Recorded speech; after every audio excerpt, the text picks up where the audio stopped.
আরেকটা কথা বলে দিই, নক্ষত্র ধনিষ্ঠার ক্ষেত্রে, ধনিষ্ঠার প্রথম বলবো রাগটাকে কমাতে হবে।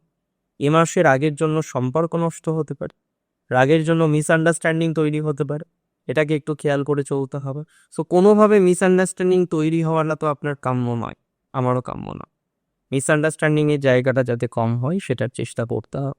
আমি বিশ্বাস করি যদি সঠিকভাবে চেষ্টা করি মিসআন্ডারস্ট্যান্ডিংটা জিরো হয়ে যায়।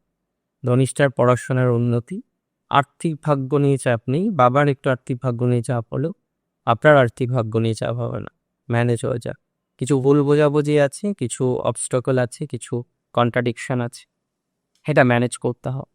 আধ্যাত্মিক মার্গে উন্নতির জায়গাটা দেখতে পাচ্ছি, আধ্যাত্মিক মার্গে ডেভেলপমেন্টের জায়গাটা দেখতে পাচ্ছি। 100% সিওরিটি দিচ্ছে আধ্যাত্মিক মার্গে ডেভেলপমেন্টটা হবে। সো একটু চেষ্টা করি, একটু ভালোভাবে চেষ্টা করলে আমার মনে হয় প্রোগ্রেসটা হয়েছে। ধনিষ্ঠার চাকরি পরিবর্তন আছে, কিছু কিছু ক্ষেত্রে জব চেঞ্জ হবে, কিছু কিছু ক্ষেত্রে চাকরি চেঞ্জ হতে পারে। চাকরি চেঞ্জের একটা প্রবাবিলিটি কি বুঝ ধনিষ্ঠা নক্ষত্র, এবং ম্যাক্সিমাম প্রবাবিলিটি হচ্ছে চাকরি চেঞ্জ হওয়ার।